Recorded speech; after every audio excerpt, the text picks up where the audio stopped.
여러분 안녕하십니까? 수요일 뉴스나이트 시작합니다. 한덕수 전 국무총리가 전직 국무총리로는 헌정 사상 처음으로 구속 갈림길에 섰습니다. 한 전 총리는 구속 전 피의자 신문을 마치고 서울구치소에서 결과를 기다리고 있습니다. 네, 현장에 취재기자 나가 있습니다. 안동준 기자.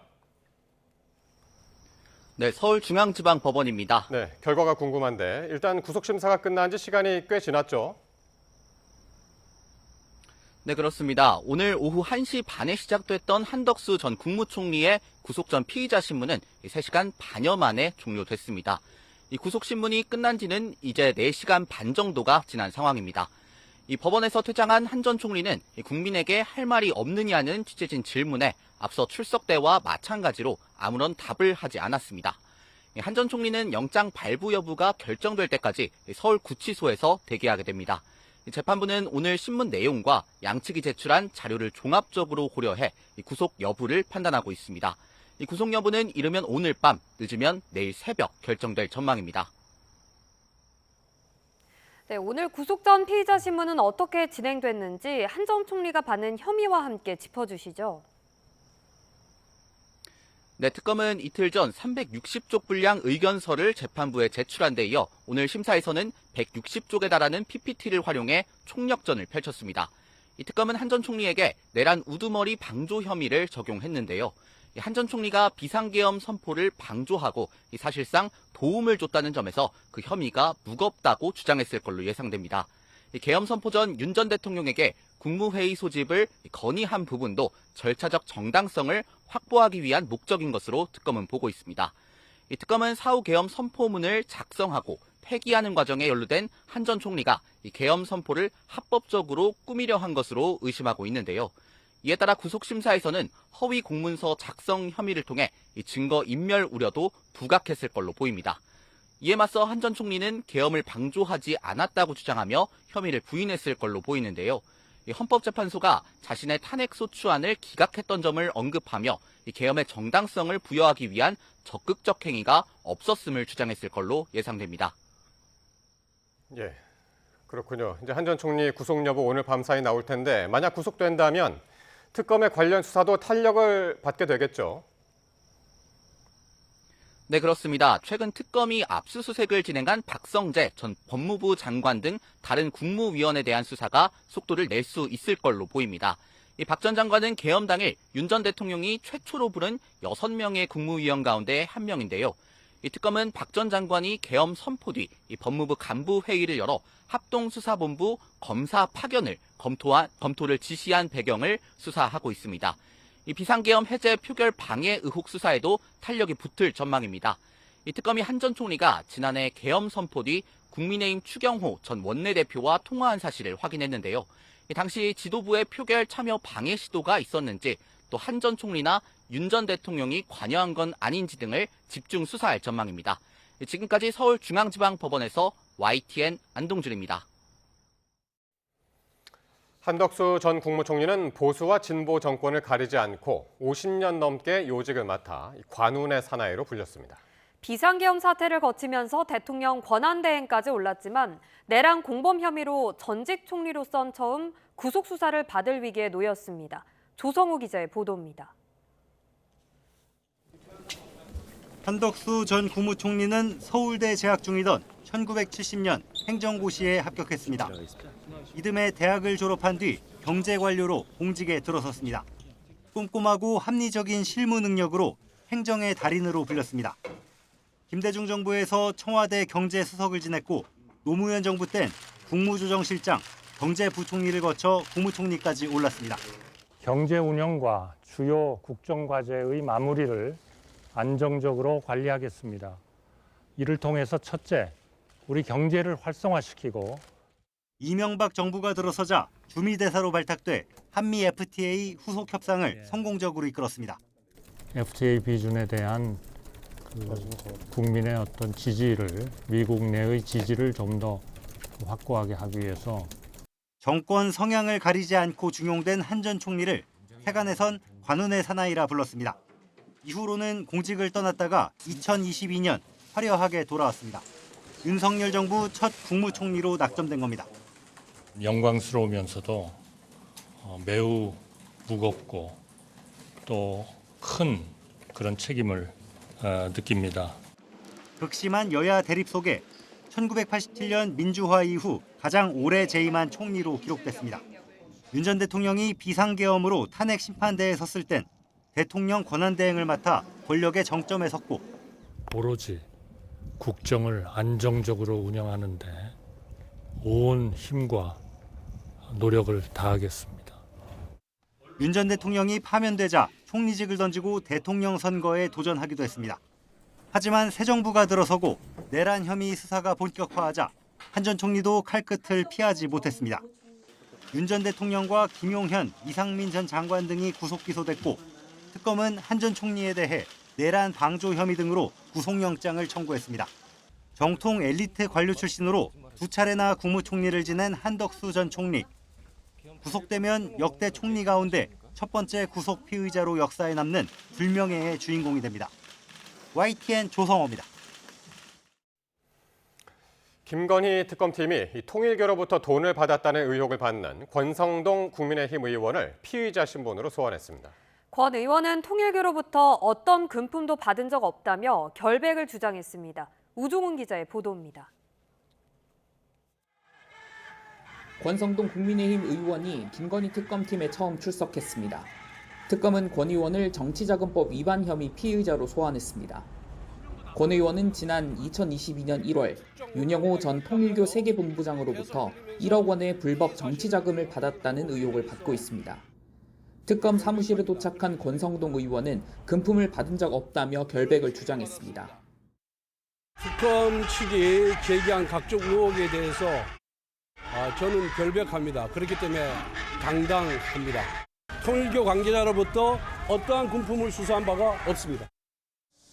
특검팀 조사에서도 권 의원은 통일교 측과 접촉한 계기 등을 묻는 질문에 진술거부권 행사 없이 적극적으로 입장을 말한 거로 전해졌습니다. 권 의원 측 요청으로 영상 녹화도 이루어졌습니다. 특검은 권 의원 조사를 위해 50장 분량의 질문지를 준비했습니다.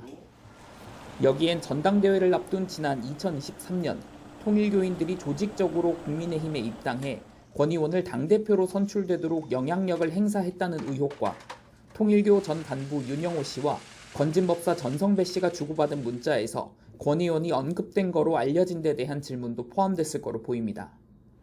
특검은 권 의원을 상대로 조사할 내용이 많은 만큼 다시 소환 통보를 할 수도 있다는 입장입니다. 다만 권성동 의원이 혐의를 부인하는 만큼 곧장 구속영장을 청구하는 것 아니냐는 관측에는 지금 말하기엔 섣부르다고 선을 그었습니다. YTN 우종훈입니다.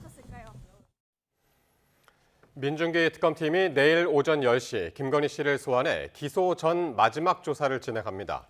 특검팀은 오늘 정례브리핑에서 김 씨를 상대로 도이치모터스 주가 조작 의혹 관련 남은 조사를 진행할 예정이라고 밝혔습니다. 이후 특검팀은 김 씨를 모레 오전쯤 재판에 넘긴다는 계획입니다.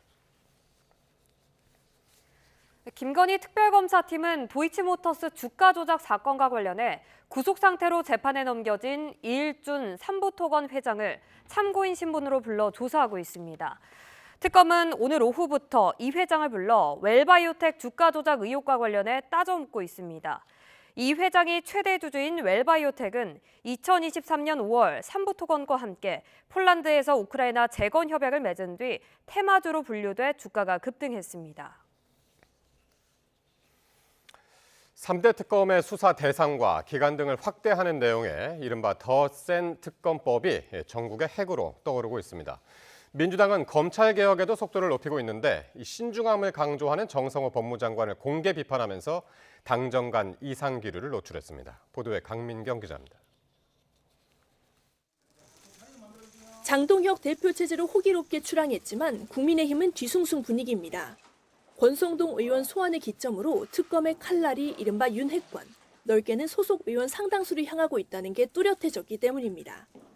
민주당이 3대 특검의 수사 기간과 인력, 범위를 늘리는 개정안 처리 절차에 돌입하자 국민의힘 지도부는 발끈했습니다.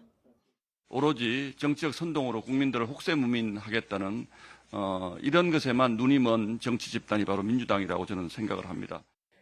의원총회에서는 동료 탄압이다, 정치 보복이다, 한탄과 성토가 쏟아졌습니다. 내년 지방선거까지 야당 탄압 정치 공세를 이어가겠다는 비열하고 정략적인 의도가 아닌가 합니다. 절대 의석을 가진 민주당은 임전무퇴, 개의치 않고 나아가 9월 정기국회에서 3대 특검법 개정안을 마무리 짓겠다는 입장입니다. 강경파 추미애 법사위원장을 앞세워 처리 절차를 밟고 있습니다.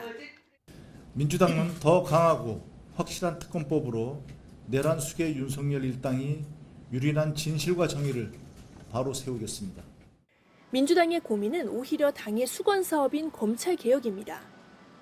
수사와 기소 기능을 분리해야 한다는 방향성엔 공감하지만 검찰의 중대 범죄 수사 역량은 유지하면서 권력 쏠림 현상도 대비해야 한다는 목소리가 정부에서 공개적으로 나오고 있습니다. 민족 통제에서 벗어난 국가기관, 특히 수사기관이 있어서는 안 된다고 생각하기 때문에 그러한 점들이 함께 고민해야 될 것 같습니다. 다음 주 검찰 개혁안을 공개하겠다며 속도전을 예고한 여당과는 온도차가 감지되는 대목인데 관련한 당정 협의가 돌연 취소된 것도 뒷말에 나왔습니다. 당 지도부는 장관께서 좀 너무 나가신 거 아닌가? 이런 생각을 갖고 계신 것 같습니다. 민주당은 검찰청 폐지를 골자로 한 정부조직법을 다음 달 25일 본회의에서 처리할 방침입니다. 문제는 다음 단계, 즉 수사권을 가질 기관을 둘러쌀 세부 조율이 될 걸로 보이는데 그 과정이 순탄치만은 않을 거란 전망이 나옵니다. YTN 강민경입니다. 국민의힘 장동혁 신임 당대표가 취임 첫날 과거의 옷을 벗고 미래로 나아가야 한다는 입장을 밝혔습니다. 이 탄핵과 대선 패배 후유증에서 벗어나지 못하는 당내 통합과 정비가 주요 과제로 꼽히는데 일단은 속도 조절에 나서는 모양새입니다. 박희재 기자입니다. 취임 첫 일정으로 현충원을 찾은 장동혁 대표. 박명록의 자유와 번영의 대한민국을 반드시 지키겠다고 적으며 제1야당으로서의 역할을 강조했습니다. 제대로 된 야당으로서 국민께 먼저 다가가고 국민의 목소리를 더 많이 담아내겠습니다. 실천으로 보여드리겠습니다. 당권 경쟁 최대 이슈 중 하나였던 찬탄파와의 갈등 해법을 두곤 일단 숨고르기에 무게를 두는 기류가 읽힙니다.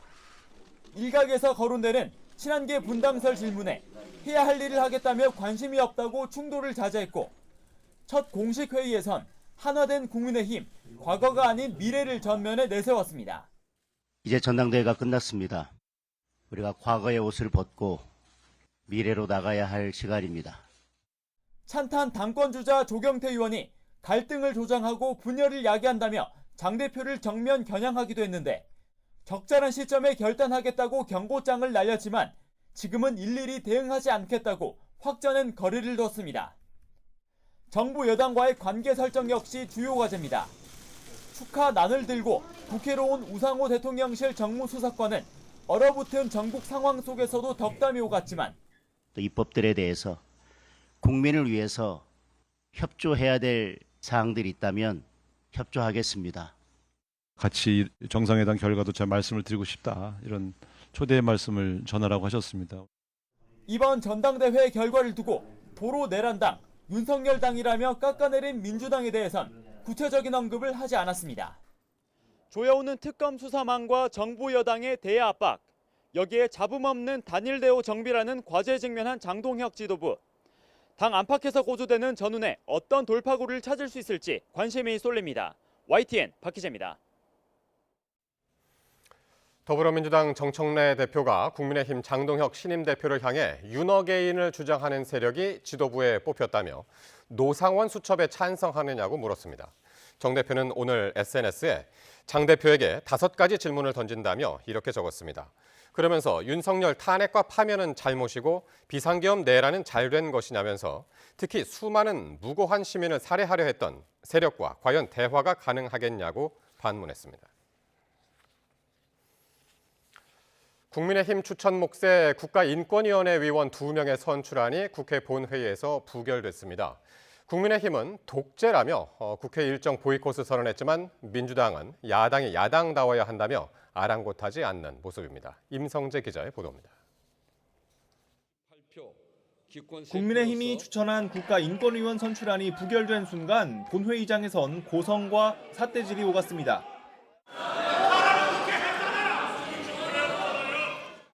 정당 몫을 인정하던 기존 관례가 깨진 건데 국민의힘은 민주당이 사상 검열을 하고 국회법의 정당 추천권도 어겼다면서 이게 독재라고 쏘아붙였습니다. 민주당이 지금 보여주고 있는 것은 대한민국 국회는 더 이상 야당은 없다라는 독재의 타도를 외치며 국민의힘이 떠난 이후 민주당은 극우 인사들을 추천한 게 문제라고 맞받았습니다. 이상현, 오인식 각 후보자의 면면을 살펴보면 강경보수 성향단체에서 활동하거나 윤석열 전 대통령 탄핵 기각을 주장하는 등 인권위원으로서의 자질이 없다는 겁니다. 윤 어게인 집합소로 전락시키려는 국민의힘의 만행에 강력한 유감을. 민주당은 제1야당 없이 비쟁점 법안들을 차례차례 단독 처리했고 국민의힘은 상임위원회 활동을 포함해 부패를 보이콧하겠다는 초강수를 던졌습니다. 일방적인 국회 운영에 대해서 강력히 반대하면서 국회 운영에 일절 협조할 수 없다는. 민주당의 강경 지도부도 딱히 손 내밀 생각은 없어 보입니다. 대한민국에는 야당이 없고 극우 세력만 이렇게 득세하는 그런 상황입니다. 여야가 새 지도부를 꾸린 뒤 열린 첫 번째 본회의가 파행으로 끝나면서 다음 주 9월 정기국회 개원과 인사청문회 등 향후 일정도 불투명해졌습니다. YTN 임성재입니다. 조국혁신당 조국혁신정책연구원장이 호남 전체 발전을 위해서 생산적 경쟁이 필요하다고 강조했습니다. 조 원장은 오늘 전남 담양군청에서 정철원 담양군수와 만나 호남 지역 내에 건전한 경쟁을 통해 호남 유권자들이 선택지가 있었으면 좋겠다고 밝혔습니다. 그러면서 당만 보고 찍는 게 아니라 실제 그 후보의 능력과 자질, 정책 등을 보고 찍으면 호남 전체에 도움이 된다고 생각한다고 말했습니다. 내년 지방선거에서 호남의 자체 후보를 내 더불어민주당과 경쟁하겠다는 뜻을 에둘러 드러낸 것으로 해석됩니다. 트럼프 미국 대통령과 첫 한미 정상회담을 마친 이재명 대통령이 미국 방문 마지막 날 일정을 소화하고 귀국길에 올랐습니다. 관세 협상 과정에서 지렛대 역할을 한 한미 조선협력의 상징 필리 조선소도 직접 방문했습니다. 강진원 기자의 보도입니다. 한미 정상회담 이튿날, 이재명 대통령은 워싱턴 DC 인근 알링턴 국립묘지를 참배했습니다. 무명용사탑에 헌화하고 추모의 뜻을 표했습니다. 방미 마지막 날 첫 일정으로 6.25 참전용사 등이 묻힌 한미동맹의 상징적 공간을 찾은 겁니다. 이후 공군 1호기를 타고 펜실베니아주 필라델피아로 향했습니다. 애국지사 서재필 박사 기념관을 먼저 들렀습니다. 1896년 고종의 지원을 받아 독립신문을 창간한 서 박사는 1951년 펜실베니아주에서 별세했습니다. 이 대통령은 뒤이어 필리 조선소를 찾았습니다. 지난해 12월 한화그룹이 1억 달러, 우리 돈 1,400억 원가량을 투자해 인수한 곳입니다. 관세 협상 과정에서 대미 설득 카드로 쓰인 미국 조선업을 다시 위대하게, 이른바 마스가 프로젝트의 대표적 사례입니다. 한마디로 한미 조선업 협력을 상징하는 장소인 겁니다. 이 대통령은 미국 해양청이 발주한 국가안보 다목적선 명명식에도 참석해 양국 조선업의 상생 발전에 대한 기대감을 나타냈습니다. 마스가 프로젝트는 대한민국과 미국이 함께 항해할 새로운 기회로 가득한 바다의 새 이름입니다. 트럼프 대통령이 미국 조선업 부흥 의지를 거듭 밝힌 만큼 이를 염두에 둔 행보로 보입니다. 이 대통령의 필리조선소 시찰 현장엔 양국의 고위급 인사들도 함께했습니다. 3박 6일 동안 한일, 한미 정상회담을 잇따라 치른 이 대통령은 내일 새벽 한국에 도착합니다. 순방 성과와 과제를 점검하고 쌓여있는 국내 현안에 다시 집중할 것으로 보입니다. 미국 필라델피아에서 YTN 강준원입니다. 한미 정상회담을 계기로 미국 필리조선소에 7조 원 규모의 추가 투자가 이루어지는 등 마스가 프로젝트가 본격 출항했습니다. 하지만 언제인지 알 수 없는 자동차 관세 인하 시점과 알래스카 가스전 투자, 농산물 시장 개방 압박 등이 여전한 부담입니다. 박기환 기자입니다.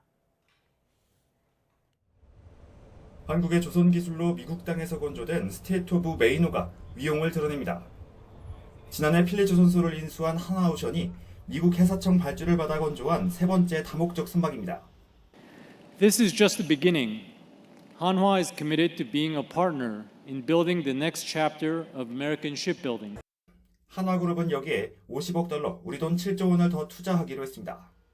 한미 합의로 조성된 1,500억 달러 규모 조선협력 펀드 재원을 이용해 선박 건조 능력을 연간 20척까지 끌어올릴 계획입니다. 트럼프 대통령이 직접 한국에 미 군함을 주문하겠다고 밝힌 가운데 HD현대는 수주에 앞서 자체 사업 재편에 나섰습니다. 조선 계열사 두 곳을 합병해 함정 건조 능력과 몸집을 키워 경쟁력을 확보하겠다는 구상입니다. 조선 분야 협력이 본격화한 것과 달리 다른 분야는 안개 속입니다. 자동차 관세가 언제부터 25%에서 15%로 낮아지는지 시점을 알 수 없고 50% 철강 관세 부담도 그대로입니다. 미국의 부담스러운 요구도 변수입니다. 트럼프 대통령은 알래스카 LNG 가스전 사업에 한국이 일본과 함께 투자할 것이라고 말했고 하워드 로트닉 상무장관은 미 농민을 위해 한국의 농산물 시장 개방을 원한다고 직접 거론하기도 했습니다.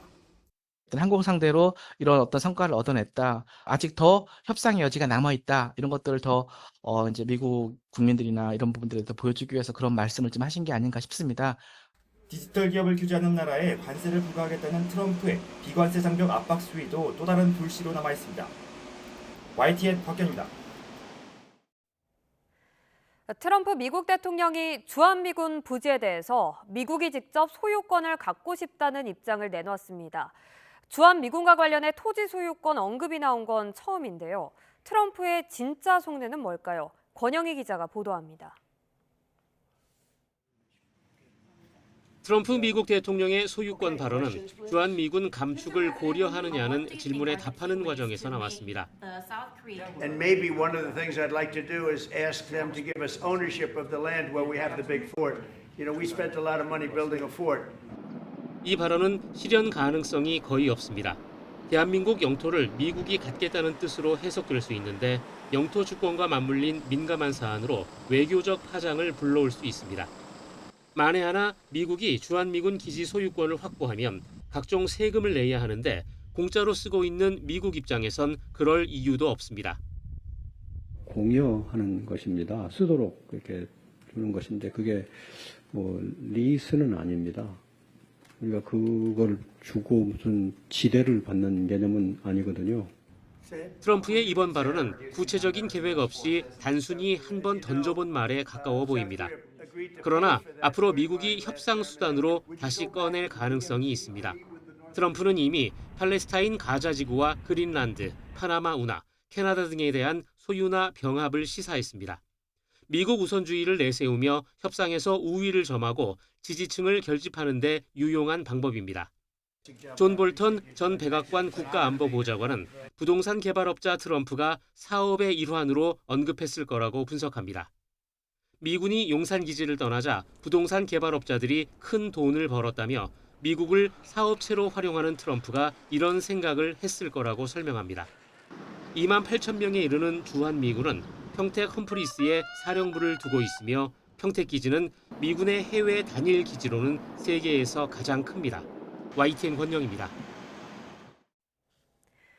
외교부는 도널드 트럼프 미국 대통령이 한미 정상회담에서 주한미군 기지부지에 대한 소유권을 언급한 것과 관련해 미국 측으로부터 소유권 이전 관련 요청은 없었다고 밝혔습니다.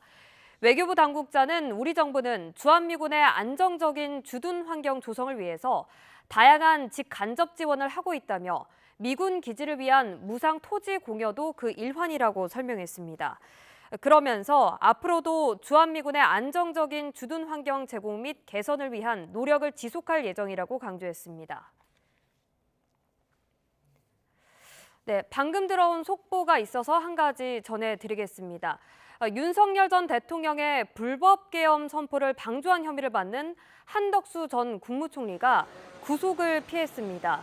서울중앙지방법원은 조금 전 내란 우두머리 방조와 위증 등 혐의를 받는 한 전 총리의 구속영장을 기각했습니다.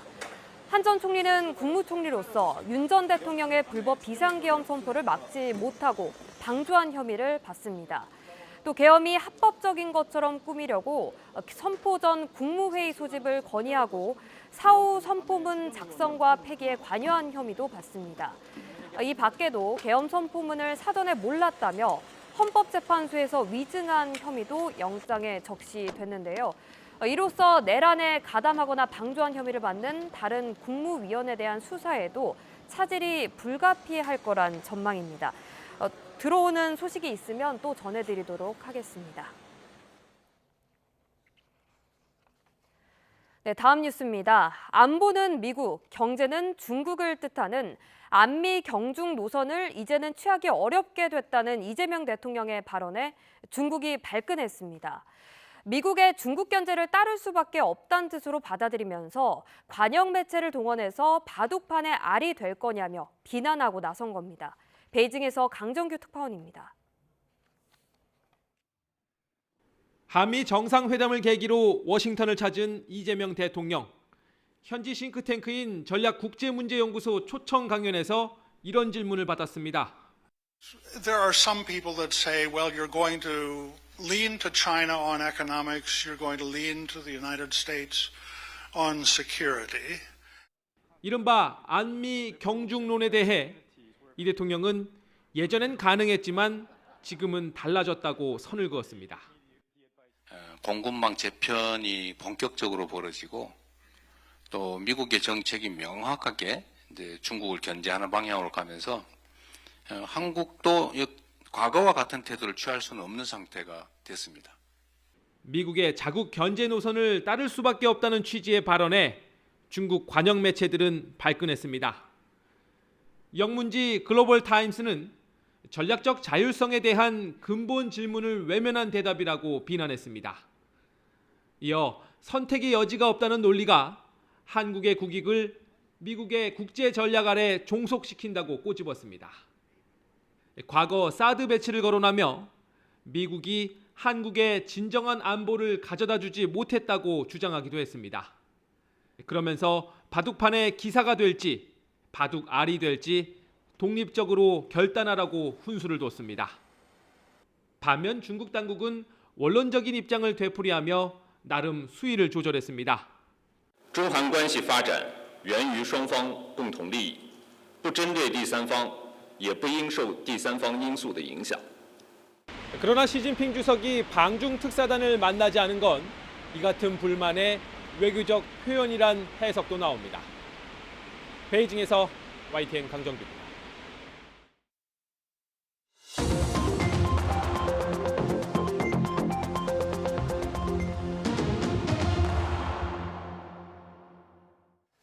네, 정치권 관심 뉴스 짚어보는 포커스 나이트 시간입니다. 오늘은 신현영 전 민주당 의원, 홍석준 전 국민의힘 의원 나오셨습니다. 어서 오십시오. 안녕하십니까. 네, 안녕하십니까. 네, 조금 전에 속보로 막 전해드렸었는데 한덕수 국무총리에 대한 구속영장이 기각됐다는 소식입니다. 법원에서 중요한 사실관계 및 피의자의 일련의 행적에 대한 법적 평가와 관련해서 다툴 여지가 있다. 이러면서 영장을 기각했는데 좀 더 자세한 소식이 들어오면 그 이야기는 잠시 뒤에 같이 나누도록 하겠습니다. 네, 국민의힘 장동혁 신임 당대표가 국립서울현충원을 참배하면서 첫 공식 일정을 시작했습니다. 기자들과의 질문 답변 시간이 있었는데 먼저 그 모습부터 보고 오겠습니다. 민주당에서 대표님 당선 소식에 당선 축하의 말도 건네기가 어렵다 평을 했는데요. 저희는 이제 앞으로 나아가겠습니다. 어떤 비판이 있더라도 저희가 제대로 된 야당으로서 국민께 먼저 다가가고 국민의 목소리를 먼저 듣고 국민의 목소리를 더 많이 담아내겠습니다. 최근에 분당설이 정치권에서 혹시 나오기 시작합니다. 지금 국민의힘이 해야 할 일은 우리 국민의힘끼리 하나로 뭉치고 또 그 힘을 우리 외부로까지 확산시켜서 우리 자유우파 시민들과 연대해서 자유 대한민국을 지키는 것이라고 생각합니다. 예, 공식 일정 첫날 기자들의 질문이 평이하진 않았습니다. 이 국민의힘의 혹평에 대한 입장 그리고 당내 분열에 대한 질문이었는데 국민의 목소리를 많이 듣겠다 그리고 하나로 뭉치겠다라고 답변을 했는데 예, 이 답변 먼저 어떻게 들으셨는지요? 신 의원님? 예, 국민의 목소리를 많이 듣는다는 것은 사실 민심에 부응하겠다라는 그 일성이잖아요. 그럼에도 불구하고 당의 분열을 막고 하나로 가겠다라는 부분에 있어서는 당심의 목소리에 더 방점을 찍은 거라고 봅니다. 사실은 장동욱 후보가 그 전당대회 과정에서 보여준 모습들이 민심의 괴리가 있고 당심에 쫓아가는 어떻게 보면은 정치를 연명하기 위해서 사실은 계속해서 카멜레온처럼 색깔을 바꾸면서 장동욱 후보가 강성 지지층의 그런 목소리들을 대변을 해왔었는데요. 그러면서 과연 민심을 부응할 수 있는 국민의힘으로 갈 수 있을 것이냐. 오늘 최고위원 회의부터 여러 가지 분열주의적인 그런 메시지, 그리고 조영태 의원과의 갈등, 이런 것들이 계속해서 도출되고 있기 때문에 첫날부터 이런 미래로 나아가겠다라는 국민의힘의 의지가 퇴색되는 하루가 아니었나라는 생각이 들어서 우려가 많습니다. 예. 이 얘기를 왜 들었었냐면 장동혁 대표가 이후에 이제 최고위원 회의에서도 이렇게 얘기를 했습니다. 과거의 옷을 벗고 미래로 나갈 시간이다. 이렇게 얘기했는데 어제 수락연설에서 이재명 정권 끌어내리는데 모든 걸 바치겠다라고 했던 것에 비하면 좀 이게 말이 좀 순한 맛이 된 게 아닌가 싶어가지고요. 예, 그렇죠. 뭐 당연히 그 전당대회 때 뭐 생각 이야기하고 당 대표가 되고 난 다음에 생각과 해야 될 일은 뭐 당연히 다를 수밖에 없는 것이죠. 전당대회 때는 좀 더 선명한 야당, 그리고 할 말을 하는 어떤 야당으로 싸우겠다, 뭐 이런 어떤 측면을 중심으로 하다 보니까 자연스럽게 찬탄파에 대한 어떤 공격, 그리고 이 부분에 대한 분명한 어떤 입장을 좀 더 많이 이야기했다면 이제 당대표로서 국민의힘을 어떻게 이끌어갈 것인지, 특히 국민들의 지지와 성원을 받을 수 있도록 어떻게 당을 이끌어갈 것인지에 대한 어떤 방향에서 좀 방점을 두고 이야기한 것이 아닌가 생각합니다. 그래서 앞으로 미래, 특히 국민, 이런 점들에 대해서 방점을 두면서 당 내에 어떤 갈등은 그런 어떤 연장선상에서 관리하겠다, 뭐 이런 어떤 취지의 발언으로 읽힙니다. 예, 그렇군요. 김용태 의원도 비슷한 얘기를 했습니다. 전당대회에서 보여줬던 태도하고 당대표가 됐을 때의 태도는 달라질 것이다. 그렇습니다. 비슷한 말씀을 하셨었고, 오늘 대통령실 우상호 정무수석이 이재명 대통령의 축하난을 들고 장동혁 대표를 예방을 했는데 여기서 이른바 영수회담 의사를 제안했습니다. 영수회담이라는 뭐 용어는 쓰지 않았습니다만은. 근데 장 대표가 단순한 만남이 아니라 야당의 의견이 잘 수용되는 것이 중요하다. 이렇게 대답을 해가지고 이건 어떤 의미로 들으셨나요? 야당 대표로서는 할 수 있는 말이라고 봅니다. 결국에는 만나서 밥 먹고 웃고 떠드는 게 아니라 성과를 내겠다라는 사실은 욕심이 있는 것이고, 장동혁 이제 대표의 경우에는 당대표로 되는 초고속 과정에서 선명성이 사실은 그런 당선의 주요 원인이 되지 않았습니까? 예. 민주당과 싸우겠다. 그리고 정부 여당 견제를 제대로 하겠다. 제1당으로서의 역할을 제대로 하겠다. 그런 부분에서의 그런 지지자들의 집결된 그런 지지가 있었기 때문에 당대표 2,000표 차이로 박빙으로 승부가 있었는데요. 예. 그러면서 아직까지는 많은 사람들이 1.5선밖에 되지 않는 정치 경험이 짧은 당대표이기 때문에 걱정과 우려가 많고, 실제로 최고위원 한 분 한 분을 컨트롤하는 데 있어서 그립감을 과연 가져갈 수 있을까에 대한 걱정이 많이 있거든요. 예. 그런 면에서는 조금 더 싸우는 당대표, 그런 모습들을 더 부각시킴으로 인해서 그 당대표로서의 리더십을 다시 세우려고 하는 그런 모습들이 보이는데요. 지금 자료면도 나가는데 악수할 때는 웃는데요. 딱 화분 받고서는 사진 찍을 때는 얼굴이 딱 굳어 보이죠. 그렇기 때문에 절대 웃으면서 부드럽게 하는 자연스러운 정치가 아니라 내가 강력한 지도자로서의 그런 굳건한 모습을 이미지 메이킹을 하고 있는 부분에 있어서는 조금 부자연스러운 부분들이 분명히 화면에서 보이고 있다라는 생각이 듭니다. 예. 그러니까 그 우상호 수석이 정확하게 어떻게 얘기를 했냐면은 이재명 대통령이 방일 방미 전에 어느 분이 국민의힘 대표가 되든지 인사를 잘 드려라. 그리고 적절한 날에 초대를 해서 같이 정상회담 결과를 말하고 싶다. 이렇게 이제 초대 의사를 밝혔는데 어쨌든 장동혁 대표는 정확한 의사는 이야기하지 않고 간다 안 간다, 만나자 말자 뭐 그런 얘기는 않고 야당의 의견이 잘 수용되는 것이 중요하다. 이렇게 얘기를 했단 말이죠. 예, 우상호 수석, 정무수석은 저도 과방위에서 같이 활동을 했는데 참 훌륭한 분이시고, 저런 식으로 여야 간에 어떻게 보면 좀 여야 간에 어떤 협치를 해야 되는데 오히려 대통령실이 야당하고 협치를 하려는 그런 모습이 좀 상당히 좀 생소합니다. 뭐 그럼에도 불구하고 저런 역할을 지금 제가 볼 때는 잘하고 계시는데, 문제는 이런 것이죠. 지난번에 김용태 비대위원장 시절에도 우리가 봤지만 이재명 대통령이 당시에 이제 밥을 먹는 것까지는 좋았었는데 네. 뭐 야당의 어떤 건의랄까 야당에서 요구하는 것에 대해서 조금 수용하는 그런 자세를 보여야 되는데 밥 먹는 걸로만 그것이 하나의 어떤 쇼 내지는 어떤 보여주기 위한 어떤 그런 식으로만 되면 곤란하다. 예, 예. 특히 지금 같은 경우는 굉장히 여러 가지 좀 이슈가 있지 않겠습니까? 그런 어떤 측면에서 식사를 할 때 당연히 여러 가지 어떤 이야기를 할 수밖에 없는 이런 상황인데 그런 어떤 이야기는 또 완전히 무시하게 된다면 그런 자리가 야당 대표 입장에서는 사실은 굉장히 가기가 좀 껄끄러운 자리가 될 수밖에 없습니다. 그런 점에 대해서 야당이 좀 입장을 반영하는 그런 자리가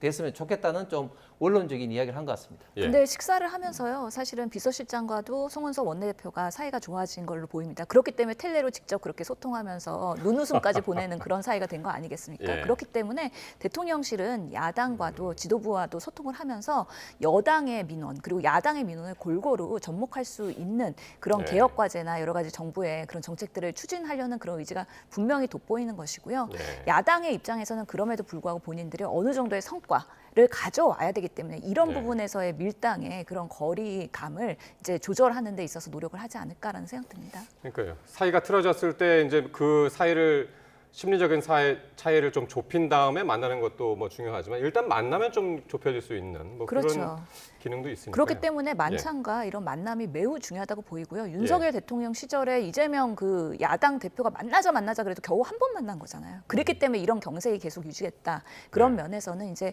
내일 새벽에 돌아오시니까 네. 그때 그 장동혁 대표를 진정으로 축하해주고 인정해주는 모습을 또 보이시지 않을까라는 기대를 해봅니다. 네. 이재명 대통령뿐만이 아니라 오늘 민주당 정청래 대표도 장동혁 대표한테 축하난을 보냈습니다. 이게 왜 놀랍냐면 악수도 안 하겠다고 했었잖아요. 그런데 보냈단 말이에요. 그런데 하나를 덧붙였습니다. 이걸 안 보냈다면 일단 뭐 송원석 대표가 자신이 정청래 대표가 대표가 됐을 때 보냈기 때문에 만약 내가 안 보냈으면 받고도 왜 안 보냈냐 이렇게 했을 것 아니냐 그러면서 지나친 상상은 노. 이렇게 얘기를 했습니다. 저는 지금 정청래 대표가 본인이 이제 대표 취임 일성에 예협치는 없고 이제 네. 뭐 내란 어떤 지난만 남았을 뿐이고 이제 악수를 안 하겠다 그렇게 이야기를 했는데 그런 것들이 지금까지 계속 쭉 이어져 오고 있습니다. 그런데 그런 것들이 쭉 이어져 오고 있는 과정에 과연 그게 누구를 위해서 좋은 것이냐? 지금 본인을 위해서도 좋은 것도 아니고 민주당을 위해서 네. 좋은 것도 아닙니다. 그리고 이재명 정권에 대해서도 좋은 것이 저는 아니라고 생각합니다. 왜냐하면 여야 협치는 집권 여당에서 가장 역할이 좀 중요하고 특히 지금 민주당은 압도적인 다수석을 증거하고 있는 집권 여당입니다. 이런 어떤 집권 여당의 당 대표가 여야 협치에 대해서 완전히 이런 역할을 하지 않는 것에 대해서는 저는 국민의 다수가 비판을 할 수밖에 없고 이런 것들이 최근에 민주당은 물론이고 또 이재명 정권의 지지율 하락에도 저는 상당히 영향을 미치고 있다고 봅니다. 그렇기 때문에 저는 정청래 대표가 어느 순간 좀 회군을 하고 싶은 그런 생각이 있을 텐데 네. 본인이 한 말은 있고 하기 때문에 예. 그런 회군 시점을 지금 잡기가 굉장히 어렵습니다. 일각에서는 당대표 선출이 되고 난 다음에는 좀 행동이 달라질 것이다 했는데 행동이 달라진 것은 이제 축하난 하나 정도 보낸 것이 좀 달라졌는데 그러면서도 지금 의원총회에서는 뭐 도로 윤석열 당이라든지 도로 내란 당이라든지 이렇게 하면서 또 강한 발언을 계속 쏟아져 나오고 있는데 이런 것들이 제가 볼 때는 앞으로 여야 관계는 물론이고 앞으로 민주당의 입장이 오히려 더 궁색해질 수밖에 없는 자충수가 될 가능성이 많아 보입니다. 그러니까요. 그러니까 내란에 대해서 사과하지 않으면 악수하지 않겠다 했는데 지금 의원님 말씀처럼 어떤 명분이 있거나 어떤 계기가 있어야지 이게 악수를 할 텐데 그런 계기를 어떻게 잡을까요? 저는 결국에는 이재명 대통령이 내일 새벽에 방일과 방미 일정을 마치고 돌아오시면 결국에는 여야의 지도부를 모시고 오찬을 하면서 그런 외교에 대한 성과에 대한 설명 자리가 분명히 있을 거거든요. 그럴 때 아마 또 계기가 한번 마련될 거라고 생각이 듭니다. 이재명 대통령은 그럼 장동혁 대표랑 악수를 할 거 아니에요. 그럼 정청래 대표는 그 상황에서 어떻게 할 것이냐. 이런 것들이 또 언론의 관심 상당히 받을 거 아니겠습니까? 예. 그렇기 때문에 오늘 정청래 당대표도 이렇게 현충원에서 봉헌하면서 기자들이 장동혁 신임 대표에 대해서 어떻게 생각하느냐고 했을 때 갈등을 조장하지 않으려고 일부러 회피하는 모습을 보였다고 저는 생각을 하고요. 또 SNS에서 5가지 질문을 지금 국민의힘이 던지지 않았습니까? 예.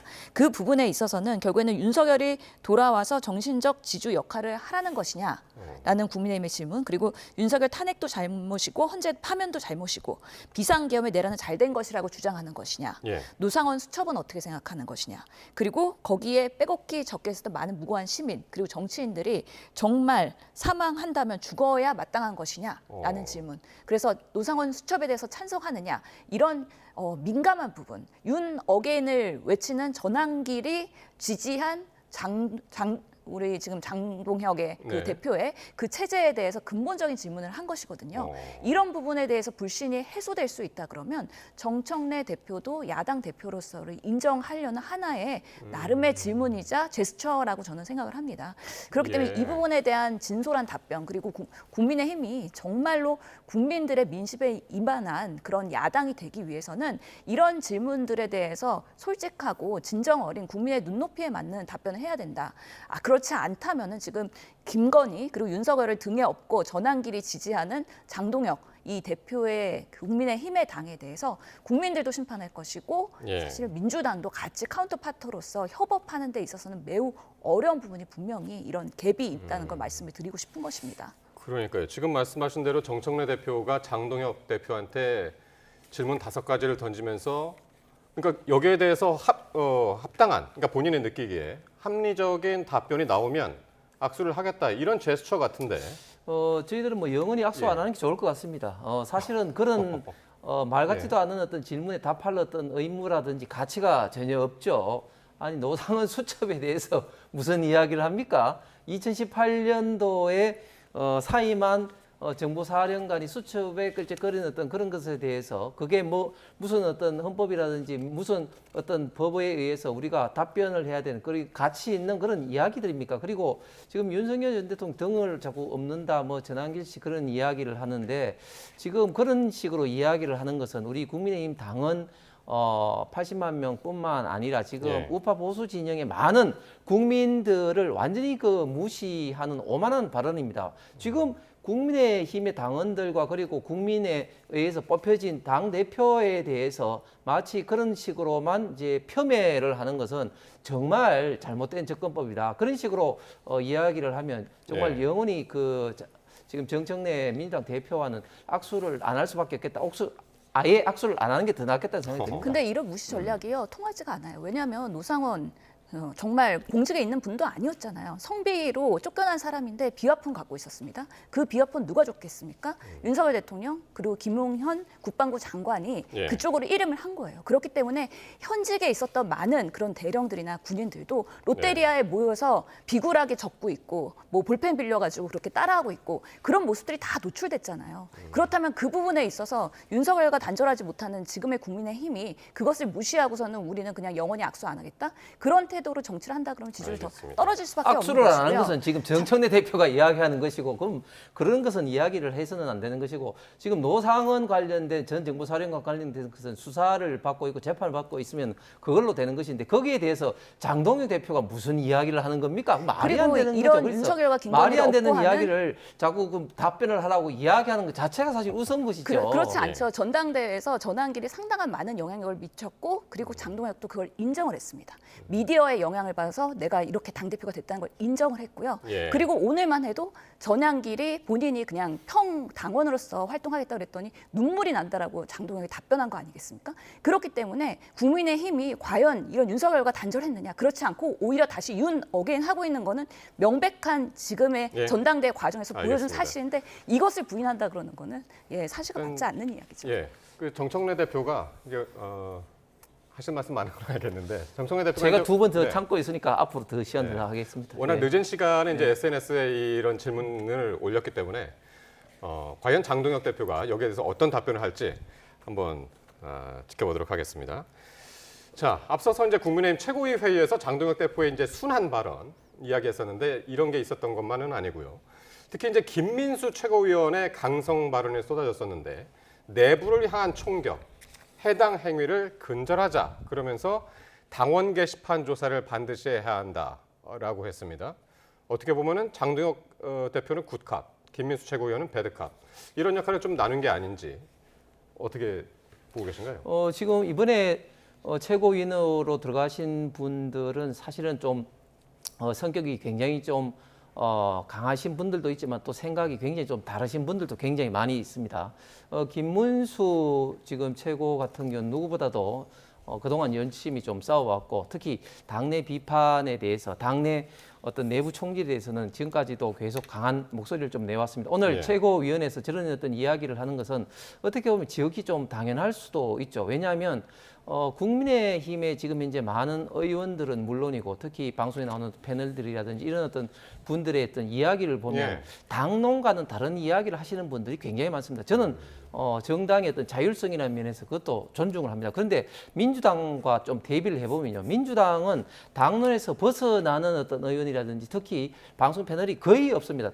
특정 어떤 모범 답안에서 거의 앵무새처럼 이야기하는 것이 거의 대부분이죠. 만약에 거기에서 다른 이야기를 하면 개딸들이랑 그런 어떤 것 때문에 사실 못 견딥니다. 그런데 국민의힘에 대해서는 끊임없이 이야기하시는 분들이 굉장히 많은 거죠. 그런데 이런 분들이 아무런 어떤 제재도 받지 않고 이렇게 되니까 굉장히 당이 좀 분열되고 있는 그런 어떤 목소리가 굉장히 좀 많이 나오고 있는 것 같은데 이런 것에 대해서는 좀 평가를 하고 경고를 하고 앞으로 이런 부분이 나타나지 않도록 특히 내부 총질이 지나치게 나타나지 않도록 해야 된다 하는 어떤 경고성 발언인데 물론 이런 것들을 어떻게 구체적으로 구현할지 기준을 정할지 이런 것이 남은 큰 숙제인 것 같습니다. 저는 그 홍석준 의원님이 민주당에 지금 명예훼손죄로 지금 고발당할까 봐 좀 걱정되는 발언을 이렇게 사실과 관계되지 않은 명확한 거짓말을 하신 거에 대해서 문제를 제기할 수밖에 없고요. 실제로 지금 뭐 국민의힘의 패널들이 그렇게 다양하게 얘기를 한다 그게 아니라 결국에는 반탄이랑 찬탄이랑 분열돼가지고 내부에서 정리 안 되기 때문에 친한 게 있고 그 다음에 또 장동혁 게 있고 뭐 김문수 게 있고 다양한 사람들이 자기 측근에서 자기 이익을 대변하는 그런 패널들이 다양하게 있는 겁니다. 그렇기 때문에 의견이 달랐던 거지 당이 분열상에 있어서의 그런 난맥상을 패널들을 통해서 보여준 건데 결국에는 이제 장동혁으로 정리가 됐으니까 김민수 최고가 딴 얘기하지 마라. 친한 개들 가만히 있어라. 방송 출연도 하지 말아라. 이런 부분에 있어서 강력한 경고를 지금 오늘 말한 거지 않습니까? 그러니까요, 정확하게. 그러면서 이거는 정말 패널들의 민주주의와 그리고 의견 표명과 언론 자유의 그런 표현에 대해서 상당한 그런 억압과 입틀막을 했다. 이게 지금 국민의힘의 지도부의 명확한 그런 메시지다라는 거에 대해서 상당히 실소 플러스 안타까움이 있습니다. 그러니까 지금 제가 생각해도 지금 이제 홍 의원님 말씀이 약간 지금 그 앞뒤가 안 맞는 게 뭐냐면 민주당 의원들이 이제 앵무새처럼 이제 패널들이 이제 얘기한다고 그랬는데 그러면은 지금 그 김민수 최고위원이 얘기한 당을 무지성적으로 비판하고 패널들의 비판하고 있는 패널들에 대한 해당 행위에 대해서 반드시 책임을 묻겠다 했으면은 그러면 국민의힘도 앵무새처럼 해야 되느냐 그런 질문이 가능하잖아요. 이런 것이죠. 일단 지금은 이제 장동혁 최고위원회 이야기니까 당 지도부가 그것을 어떻게 정리할지는 좀 남은 과제입니다. 그다음에 그 말 속에는 어떤 이야기냐면은 당에 대해서 합리적으로 비판하는 것은 좋습니다. 그런데 그냥 무작정 무지성으로 비판을 하는 사람들이 꽤 있다. 심지어 저도 이제 페이스북을 이제 보면은 이게 민주당 의원인지 아니면 국민의힘 의원인지 아니면 민주당 패널인지 국민의힘 패널인지 좀 모를 정도로 예를 들어서 10번 중에 8, 9번을 자당을 행해서 국민의힘에 대해서 비판을 하는 사람들도 있습니다. 그런 식으로 무지성으로 비판하는 것을 언제까지 이렇게 용인할 것이냐 이런 어떤 문제 제기를 한 것이고 거기에 대해서는 제가 볼 때는 많은 당원들과 지지자들이 동조하리라고 생각합니다. 저는 반대로 생각하는 게요. 그 보수 패널인데 국민의힘을 비판하잖아요. 아, 이 사람은 진짜 본인을 희생해서 쓴소리를 하는구나 방송에 나와서. 당연히 지지자한테는 엄청난 그런 비판과 문자폭탄 받을 수 있거든요. 그것을 감수하고 본인이 하고 있는 거기 때문에 나름 당이 잘 되는 쓴소리를 하는 사람들입니다. 보수가 지금 제대로 올바른 합리적인 그런 길을 간다 그러면 그런 쓴소리 하겠습니까? 그렇지 않기 때문에 그런 비판을 감수하고서는 패널로서 활동을 하는 건데 이런 사람들 결국에는 입틀막 하겠다는 거잖아요. 김민수 최고위원 방송에서 문제 일으켜가지고 사실은 대변인도 내려놨잖아요. 그런 분들이 앞으로는 내가 모델이고 나를 따라서 하라라고 최고위원 돼갖고 이렇게 하는 거는 정말 장동혁 대표한테도 본인이 취지의 그런 거에 반하는 부분이기 때문에 앞으로 최고위원 할 때 사전에 좀 논의해서 방향성 논의하셔야 될 것 같고요. 그 논의도 김민수 오늘 했다고 그러는데. 발언에 대해서는 좀 컨트롤하지 않으면 장동혁 대표가 리더십이 아주 위기가 올 것이다라는 생각이 듭니다. 알겠습니다. 요 주제가 이렇게 오래 갈 줄은 몰랐는데 어쨌든 하나만 더 짚고 가겠습니다. 국민의힘 전한길 씨가 오늘 그 김문수 후보를 향해서 정계 은퇴해라 이런 얘기를 해서 어떻게 얘기했는지 한번 보시죠. 한동훈을 데리고 전한길 버린다에 대해서는 저한테 사실은 사과를 해야 됩니다. 그러면 안 되죠. 전한길 뒤에 누가 있습니까? 윤석열 대통령이 있고 김건희 여사님이 계십니다. 김문수 후보는 1호부터 이제 정계를 은퇴하시고 이제는 노후를 편안하게 그냥 보내시기 바랍니다. 장동혁 후보가 당대표로 선출되자마자 김문수 전 후보를 향해서 정계 은퇴해라 이제 이렇게 촉구를 했는데 어떻게 들으셨나요?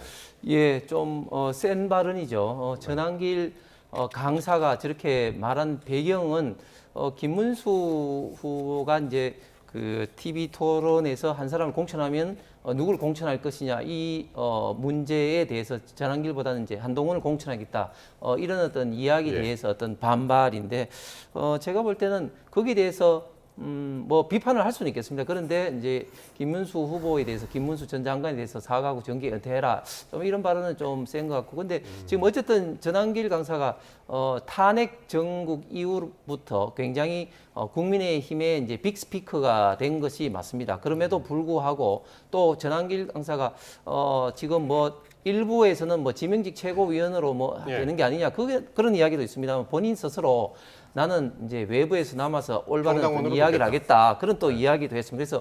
그래서 본인의 어떤 처신에 대해서도 올바르면서 특히 본인은 일타 강사로서 참 수십억 벌 수 있는 자리를 다 이제 버리고 우리 대한민국이 지금 이재명 정권 하에서 굉장히 좀 잘못된 길로 가고 있는 그런 것을 조금이라도 고치기 위해서 계속해서 목소리를 좀 내고 있는데 이런 어떤 목소리가 사실 우파 보수 국민들 사이에 좀 많은 좀 영향력을 미치고 좀 있는 것은 좀 사실입니다.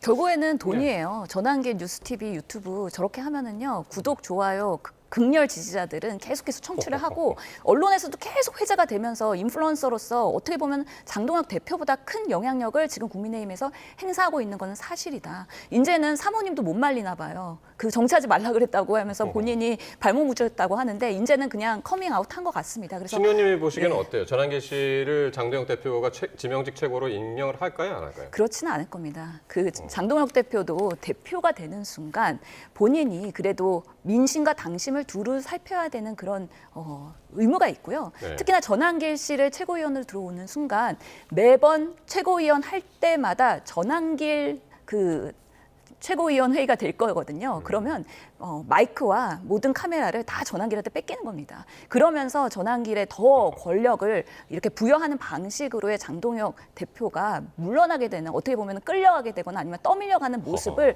본인은 원하지 않을 거기 때문에 이제는 본인의 숙제는 당내에서 지금 107명의 의원들에 대한 그립감을 갖고 나를 따르라를 해야 될 텐데 그러려면은 뭐 한동훈 청산해야 되고 여러 가지 딴 얘기하는 사람들 정리하려고 지금 이런 노력을 하고 있는 건지 모르겠는데 단일 대우로 야당으로서 싸우자 이거는 성공하기는 매우 어려운 지금의 시점이다라고 판단하고 있습니다. 그렇게 보시는군요.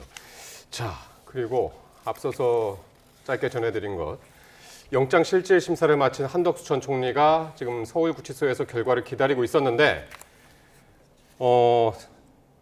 결국엔 한덕수 총리에 대한 영장이 기각이 됐습니다. 어떻게 보셨나요? 많은 분들이 이제 모르겠습니다. 어떻게 예상을 하셨고 예상된 결과였는지요?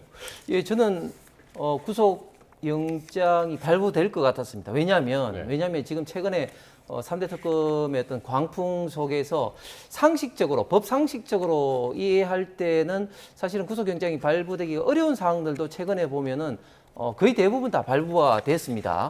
왜냐하면 사실 혐의가 다툼 어떤 여지가 있을 때는 피의자의 어떤 방어권 차원에서 불구속하는 것이 원칙이고 특히 한덕수 전 국무총리 같은 경우는 지금 도주의 우려라든지 또 증거 인멸의 그런 가능성도 굉장히 좀 희박한 상황입니다. 그렇기 때문에 법상식적으로 봤을 때는 구속영장이 기각돼야 되지만 최근에 워낙 3대 특검이면 무리한 구속영장 또 뭐 압수수색 영장 등이 다 발부가 됐기 때문에 영장이 발부되지 않을까 생각을 했는데 지금 이제 영장이 기각된 것은 좀 올바르게 판단하지 않았나 생각합니다. 그런데 좀 특이한 것은 최근에 그 지금 국가인권위원회에서 피고인들의 이제 방어를 위해서 최대한 불구속 내지는 방어권을 좀 보장하라고 대검찰청을 비롯해서 몇 개, 5개 기관인가요? 보냈는데 오늘 국가인권위원회에서 이제 발표를 했는데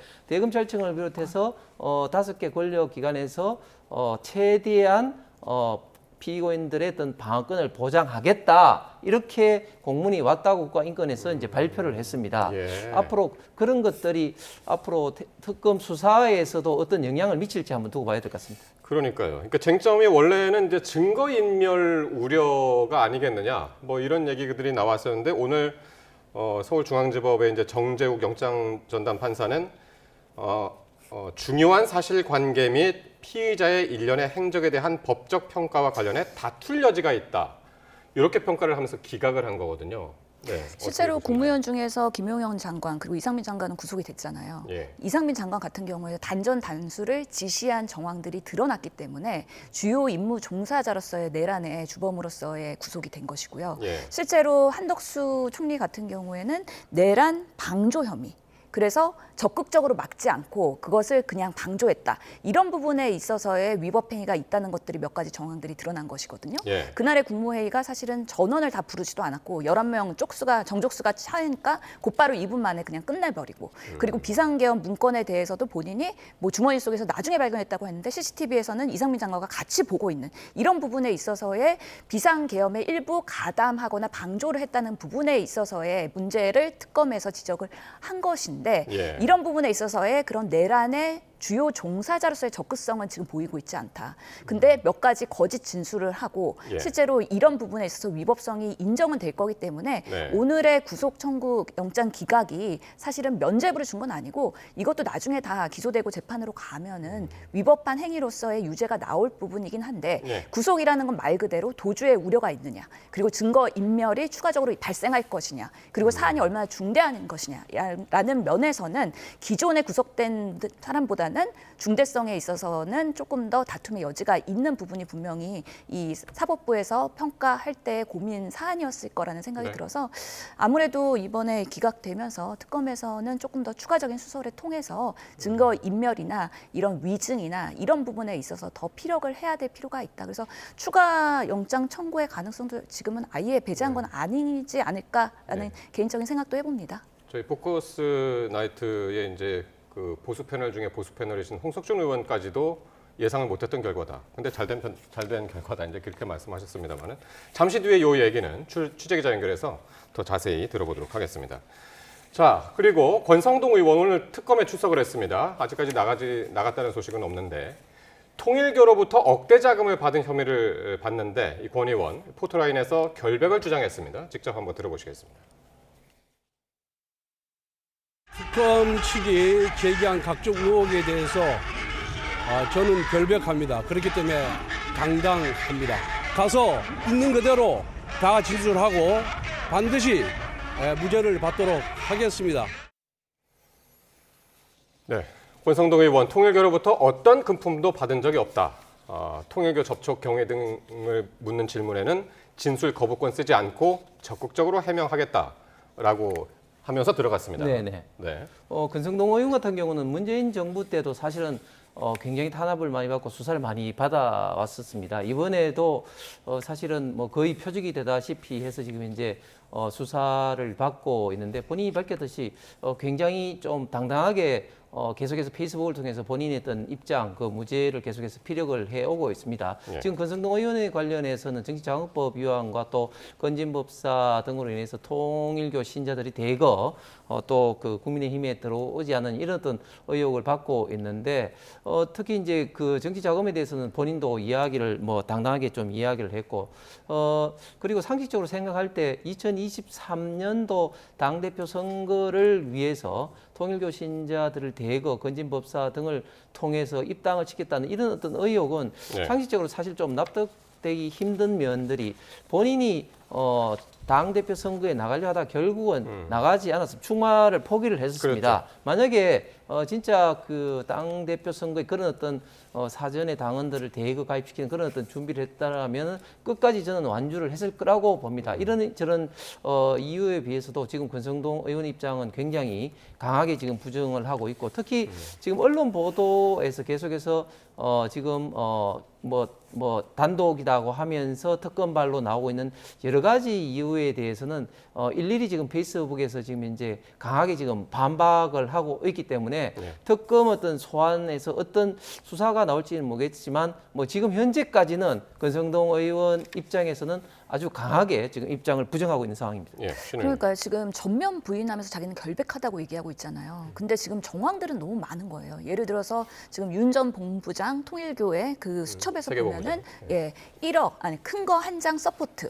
이런 것들이 있고, 결국에는 뭐 건진법사와 본부장의 그런 메시지에서도 보면은 윤심은 권 이런 얘기들이 있거든요. 그리고 계속해서 지금 단독으로 나오는 게 결국에는 한학자 총재, 결국에 외국 환거래, 원정 도박 의혹 수사를 무마하는데 권성동 의원 등 친윤 실세들이 그런 부분에 있어서 경찰에 압력을 넣었던 거, 그리고 압수수색 나올 거니까 대비해라, 이런 부분에 있어서 정황을 전달해 준 거, 이런 부분들이 계속해서 보도가 되고 있기 때문에 이 부분을 권성동 의원이 본인은 아니다, 나는 금품 수수도 받은 적 없다, 그리고 아무런 통일교와도 연락을 하지 않았다, 이런 것들을 하려면 본인도 정말 입증 책임의 어느 정도의 역할을 제대로 하지 않으면 저는 모든 것들이 사실은 증거 인멸이 되고 말맞추기로 된 거다 라고 한다고 특검이 어느 정도의 정황을 더 드러내게 되면요, 이런 부분에 있어서는 체포영장 청구도 가능하지 않을까라는 생각도 구속영장. 되고 있는 상황입니다. 구속영장 청구. 그러니까 오늘 조사 이후에 어떻게 진행이 되는지 계속 지켜보도록 하겠습니다. 지금까지 신현영 전 민주당 의원, 홍석준 전 국민의힘 의원과 함께했습니다. 고맙습니다.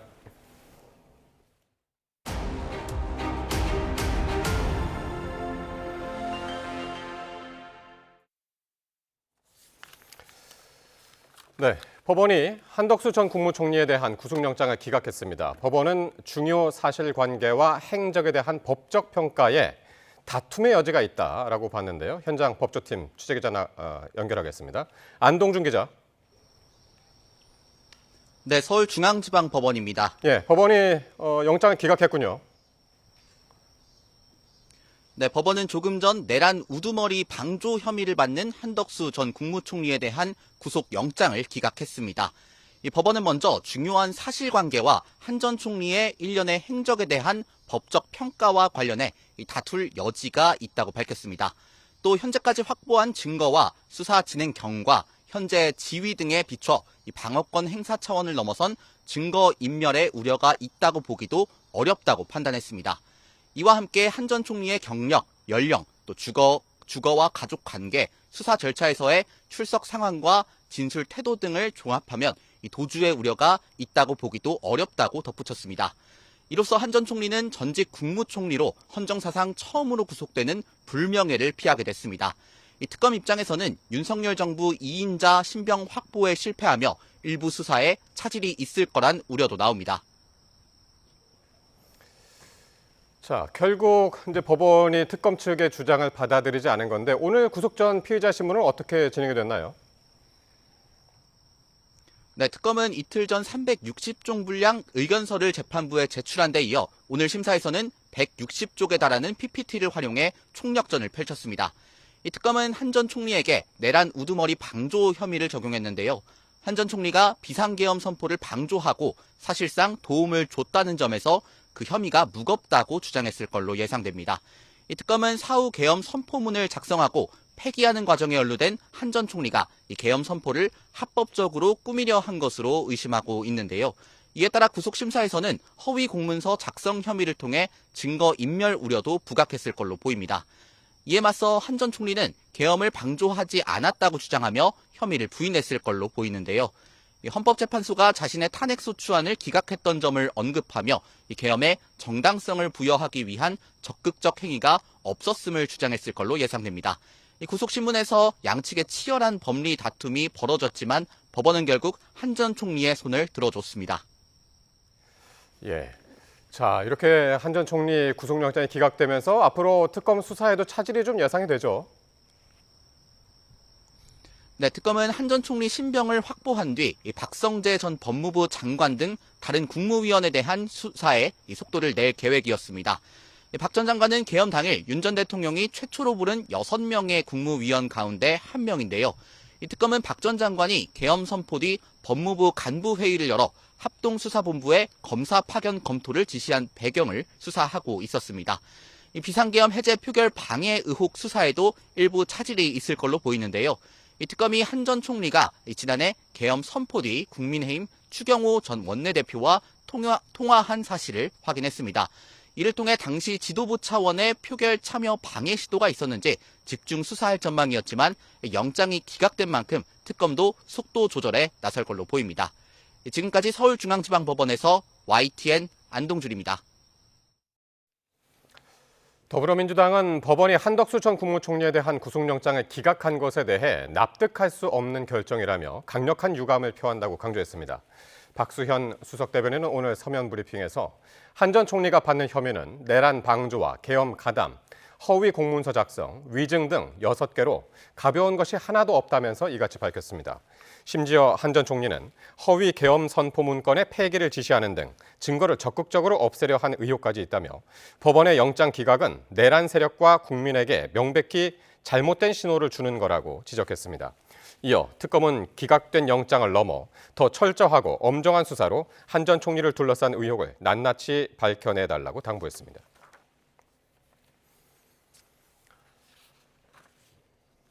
네, 통일교 관련 각종 청탁 의혹에 연루된 국민의힘 권성동 의원이 특검에 출석해 조사를 받고 있습니다.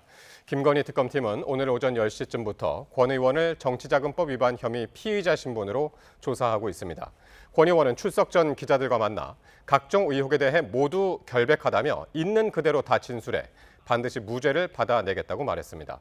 특검은 오늘 정례 브리핑에서 50장가량 질문지를 준비했다며 권 의원이 통일교와의 관계와 접촉 계기에 대한 물음엔 적극적으로 진술했다고 밝혔습니다. 네, 앞서 전해드린 대로 내란 우두머리 혐의를 받는 방조 혐의를 받는 한덕수 총리 구속영장이 기각이 됐습니다. 서울구치소 현장으로 가보겠습니다.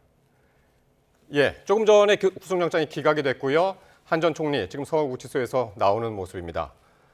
예, 한덕수 전 국무총리는 내란 우두머리 방조 혐의를 받고 있습니다.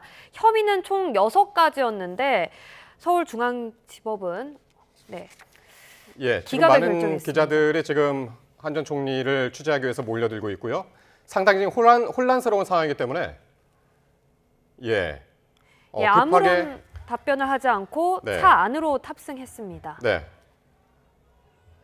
자, 많은 취재진들이 몰려들어서 지금 보시는 것처럼 많은 질문을 쏟아냈는데 아무런 답변을 하지 않고 차량에 옮겨 탔습니다. 사실 오늘 이제 헌정사상 처음으로 전직 국무총리로서는 이제 구속의 갈림길에 놓여 있었는데 오늘 법원에 이제 기각을 했고 지금 바로 구치소에서 나와서 본인의 차량에 지금 올라타는 모습까지 보셨습니다. 법원에서는 사실관계에 대해서 법적 평가 관련해서 다툴 여지가 있다라는 의견을 냈습니다. 그러니까 수사 절차에서의 피의자 출석 상황, 진술 태도 등을 종합하면 도주의 우려가 있다고도 보기 어렵다. 이렇게까지 이야기를 했습니다. 네. 자, 이렇게 해서 오늘 한덕수 전 총리 구속영장이 기각이 됐고 대기하고 있던 서울구치소에서 나와서 자신의 차량을 타고 귀가하는 모습까지 보셨습니다. 네, 다음 소식입니다. 무소속 이춘석 의원의 차명거래 의혹을 수사하는 경찰이 국회 사무처를 압수수색했습니다. 의원실 앞 CCTV 등을 확보하기 위한 것으로 확인됐는데 필요한 경우 이 의원에 대한 추가 소환 조사도 진행할 방침입니다. 이현정 기자가 보도합니다. 서울경찰청 금융범죄수사대가 무소속 이춘석 의원의 차명거래 의혹과 관련해 국회 사무처를 압수수색했습니다. 압수물 대상에는 의원실 앞 CCTV 등이 포함된 것으로 확인됐습니다. 의혹과 관련된 인물들의 동선 등을 확인하기 위한 것으로 보입니다. 앞서 경찰은 이달 초에도 이 의원의 국회의원회관 사무실과 전북 익산에 있는 지역 사무실 자택 등에 대한 대대적인 강제 수사를 벌였습니다. 이어 지난 14일 이춘석 의원을 처음 불러 조사했는데 당시 이 의원은 차명 거래를 일부 인정하는 취지로 진술한 것으로 전해졌습니다. 차명 거래 아니라는 입장은 지금도 같으십니까? 우리를 일으킨 거에 대해서 하여튼 국민들에게 깊이 사죄드리고, 다만 이 의원은 AI 정책을 담당하는 국정기획위원회 경제 2분과장으로서 업무상 취득한 미공개 정보를 이용했다는 혐의는 부인한 것으로 알려졌습니다. 이 의원은 지난 4일 국회 본회의장에서 AI 관련주인 네이버와 LG CNS 주식을 자신의 보좌관 명의로 거래하는 모습이 포착되면서 관련 의혹에 휩싸였습니다.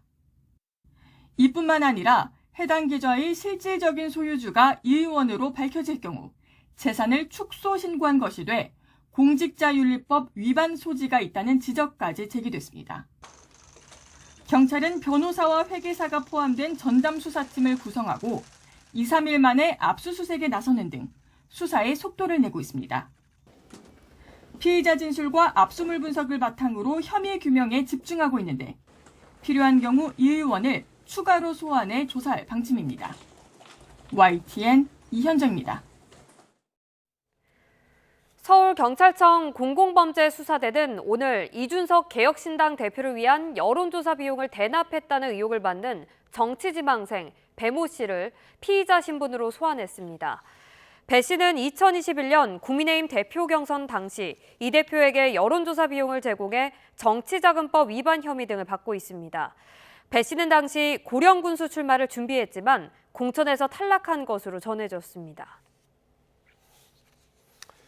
네, 부산에서 지난 6월에 고등학생 3명이 함께 숨지는 안타까운 사건이 있었습니다.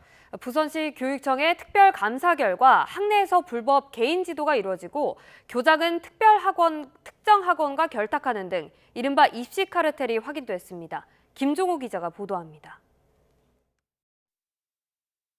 지난 6월 재학생 3명이 함께 숨진 부산 지역 고등학교입니다. 특별 감사에 나선 부산시 교육청은 해당 학교에 이른바 입시 카르텔이 자리 잡았다고 판단했습니다. 학내에서 불법 개인 지도가 진행되고 교장은 특정 학원에 다닐 것을 학생에게 강요했으며 이에 문제를 제기한 교사는 직무와 수업에서 배제됐다는 게 교육청 설명입니다. 학원 이동을 제한하면서 학부모가 부담하는 학원비와 수천만 원에 달하는 콩쿠르 참가비를 학원이 안정적으로 수익할 수 있도록 여기에 교장이 이해관계자를 강사로 채용하고 가족업체에서 학교 물품을 산 사실도 확인했고 각종 금품 수수 정황도 포착됐다며 경찰에 수사 의뢰했습니다. 또 행정실장이 수당과 성과급을 부당 청구하고 4개 사업체를 운영하면서 영리 업무 금지 의무를 위반한 혐의도 찾아냈다며 곧 고발하겠다고 밝혔습니다. 이번 감사에서 교육청이 문제가 있다고 판단한 학교 관계자는 교원 15명을 포함해 26명입니다. 신분상 처분을 내리고 8건의 행정상 조치, 8천만 원 규모의 재정상 회수 환불 조치가 있을 예정입니다. 교육청은 이번 감사에서 드러난 개인 비위는 엄정하게 처벌하면서 근본적인 대책을 마련할 별도 전담 조직을 구성해 학교를 정상화하겠다고 강조했습니다. 다만 학생들이 숨진 경위에 대해서는 원인을 추정할 만한 단서를 확보하지 못했다고 덧붙였습니다. YTN 김종호입니다. 서울시가 용산구에 지역축제 안전관리 우수 사례 대상을 수여했다가 이태원 참사 유족의 반발에 이를 취소했습니다. 서울시는 참사 피해자의 아픔이 아물지 않은 상황에서 용산구가 필요 이상의 과도한 홍보를 한 점을 유감스럽게 생각하고 대상 수상을 취소했다고 밝혔습니다. 용산구는 지난 22일 서울시가 개최한 2025년 지역축제 안전관리 우수 사례 경진대회에서 대상을 받고 지난해 헬로윈 기간 이태원 일대에서 추진한 종합 안전대책이 높은 평가를 받았다고 홍보했습니다. 이번 한미 정상회담은 미국의 고강도 압박 등 우려했던 상황들이 벌어지지 않았다는 점에서 선방했다는 평가가 많습니다. 그러나 주한미군 유연화를 비롯해 농산물 수입 개방 요구 등은 앞으로도 이어질 것으로 보여서 불씨가 그대로 남아있다는 분석입니다. 홍성기 기자가 보도합니다. 대통령실은 한미 정상회담이 끝난 뒤 성공적이었다는 평가를 내놨습니다. 국방비 증액이나 대미 투자 확대와 관련한 트럼프 미 대통령의 공개적인 압박 등 우려했던 상황이 벌어지지 않았기 때문입니다. 구체적인 숫자나 혹은 방금 말씀하신 동맹 현대화나 이런 이야기들이 등장한다라기보다 두 분의 친밀감 높은 이야기로 진행이 되는 걸로 끝났습니다. 성공적으로 끝났다라고 감히 말할 수 있을 정도로. 그렇다고 해서 우려가 말끔하게 해소됐다고는 볼 수 없습니다. 한미 간 여러 민감한 현안들에 대한 논의가 깊이 있게 이루어지지 않고 미뤄졌을 뿐이라는 겁니다. 양측이 서로 주장을 달리하는 부분에 대해서 이번에 정상회담을 통해서 문서화하는 작업, 그다음에 교통 정리를 하는 작업이 있을 것이라고 기대를 했습니다. 그런데 그런 부분에 대해서는 전혀 확답을 받은 것이 아무것도 없고요. 안보 분야에서는 이재명 대통령이 국방비 증액 의사를 선제적으로 밝히기는 했지만 미국이 원하는 증액 수준과 일치할지는 따져봐야 합니다. 중국과의 관계까지 얽혀있는 주한미군 역할 변화 문제 역시 미국이 언제든 공론화할 가능성이 큽니다. 관세 협상에서 합의한 3,500억 달러 대미 투자 펀드 조성 방안이나 집행 방식은 아직도 미정입니다. 나아가 미국은 관세 협상에서 제외된 농산물 시장 개방을 추가로 요구하겠다는 뜻도 공공연하게 밝히고 있습니다. We are interested in opening markets for American farmers, manufacturers, and innovators. 한미 정상회담은 순조롭게 마쳤지만 양국 간 민감한 분야의 불씨들이 여전한 상황이어서 언제든 갈등의 불로 되살아날 가능성이 작지 않아 보입니다. YTN 홍선기입니다. 트럼프 미 행정부가 한국과 일본의 대미 투자금으로 국가경제안보기금을 조성하겠다고 밝혔습니다. 하워드 러트닝 미 상무장관은 현지 시간 26일 CNBC 방송과 인터뷰에서 일본과 한국 자금 그리고 다른 나라들의 자금으로 국가경제안보기금이 조성되는 것을 보게 될 것이라고 말했습니다. 러트닝 장관은 그들은 미국의 사회기반 시설 건설을 위해서 우리에게 자금을 댈 것이라며 트럼프 대통령이 관세를 이용해 성사시킨 거래라고 강조했습니다. 한미 정상회담은 끝이 났지만 극과 극으로 나뉜 정치권 평가는 이어지고 있습니다. 민주당은 이재명 대통령이 압도적 성공을 거뒀다고 높이 평가했지만 국민의힘은 관세 협상에 이어 덮어준 굴욕 외교라고 깎아내렸습니다. 윤웅선 기자가 보도합니다. 한미 정상회담 이튿날에도 여야는 제각각 평가를 이어갔습니다. 민주당 정청래 대표는 이재명 대통령이 철저한 준비로 트럼프 대통령의 마음을 열었다며 국익에 숫자로 셀 수 없는 효과를 가져다 줄 압도적 성공이라고 극찬했습니다. 북한에 트럼프 월드를 지어 골프를 칠 수 있게 해달라는 발언은 신의 한 수였고 트럼프 대통령이 의자를 빼줄 때는 배려의 정점을 봤다고 강조했습니다. 지피지기면 백전백승이라고 했습니다. 정확하게 세심하게 트럼프의 취향을 저격했다고 저는 생각합니다. 이번 정상회담을 역대급 외교 참사라고 규정한 국민의힘을 겨냥해 국익보다 발목 잡기가 먼저냐고 역공에도 나섰습니다. 한미 동맹이 마치 잘못되기를 비는 사람들처럼 이렇게 저주를 퍼부었는데요. 이런 것들을 한 방에 다 정리했다. 반면 국민의힘은 결과를 차분히 따져야 한다며 이번 회담에서 우리 기업들이 추가 투자하기로 한 1,500억 달러에 주목했습니다. 지난 관세 협상에서 약속한 금액을 합치면 6천억 달러 투자라며 5,500억 달러를 약속한 일본보다도 더 큰 상황이 됐다고 비판했습니다. 여기에 국방비 인상까지 약속한 퍼주기 외교이자 빈손 참사라고 지적했습니다. 미국에 그렇게 퍼주고 무엇을 얻어왔는지 알 수가 없습니다. 이것을 과연 잘한 협상이라고 자화자찬할 수가 있을까요? 외교관 출신 김건 의원은 특히 회담 결과를 문건으로 공식화하지 않은 건 분식회계이자 조삼모사라고 지적했고 지도부는 윤석열 전 대통령까지 소환했습니다. 외교 무대에서 윤석열 대통령처럼 당당하기가 얼마나 어려운 일인지 깨달았을 겁니다. 등 한 번 기대지 못한 채 감언하는 굴욕적인 모습 부끄럽습니다. 늘 그렇듯 여야 장외 공방은 계속되는데 엇갈린 해석의 진위는 한미회담의 구체적인 청구서에 따라 판가름 날 전망입니다. YTN 윤웅성입니다. 잇따른 선거 패배로 이시바 총리가 퇴진 압박을 받는 가운데 집권 자민당이 다음 주 선거 패배 분석 결과를 공개합니다. 이시바 책임론이 어떻게 다뤄질지가 조기 총재 선거 여부를 둘러싼 여론에도 큰 영향을 줄 것으로 보입니다. 도쿄에서 김세호 특파원의 보도입니다. 지난해 10월 중의원 선거와 올해 6월 도의원 선거, 그리고 지난달 참의원 선거에서 여당이 잇따라 패하자 퇴진 위기에 몰린 이시바 총리.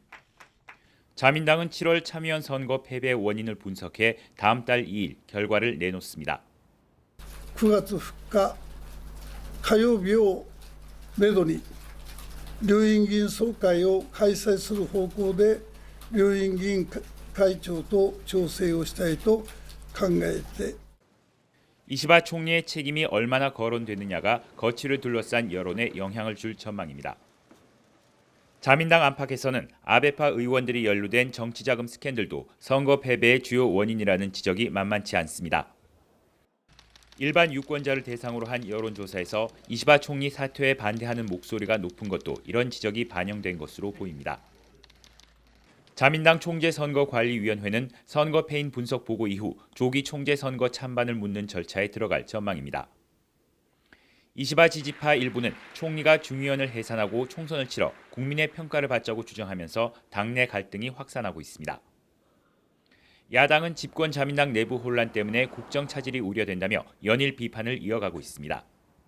泥試合をいつまで続けてんだと、いい加減にしてくれという思いであり、こうした協議が進まないのは相手の土台がぐらつき、一体誰とどのような責任感、期間感覚を持って議論すればいいのかが不透明であると。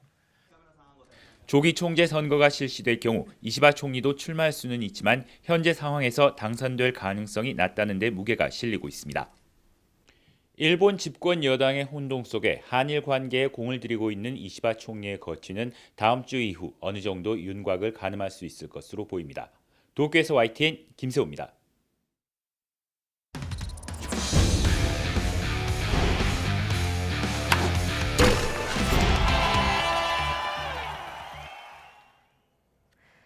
홈런 선두 삼성의 디아즈가 3경기 연속 홈런포를 가동하면서 시즌 42호 홈런을 때려냈습니다. 역대 외국인 타자 첫 50홈런 고지가 점점 눈앞으로 다가오고 있습니다. 프로야구 소식 허재원 기자입니다. 삼성이 10대 0으로 크게 앞선 4회, 디아즈가 두산의 두 번째 투수 재환유의 직구를 완벽하게 받아칩니다. 오른쪽 담장을 훌쩍 넘어가는 솔로 홈런입니다. 3경기 연속 홈런포를 가동한 디아즈는 올 시즌 42개의 홈런으로 2위 위즈덤과의 격차를 12개까지 벌렸습니다. 홈런왕 타이틀을 사실상 예약한 디아즈는 역대 외국인 타자 최초 50홈런까지 바라보게 됐습니다. 디아즈에 앞서 구자욱의 방망이도 매섭게 돌았습니다. 1회 첫 타석부터 선제 솔로포를 터뜨린 구자욱은 4회 투아웃 만루 기회에서는 우중간 담장을 넘기며 개인 통산 3번째 그랜드슬램을 터뜨렸습니다. 경기 초반부터 타선이 폭발한 삼성은 두산을 크게 이기고 5연승의 상승세를 이어갔습니다. SSG 에이스 앤더슨은 대기록의 주인공이 됐습니다.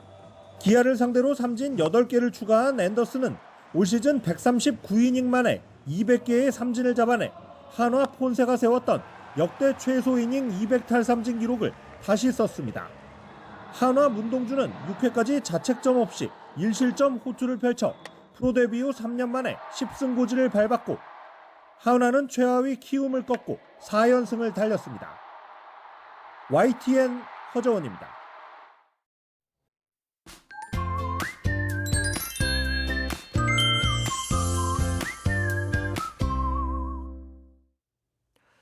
내일도 예년 기온을 웃도는 무더운 날씨가 이어지겠습니다.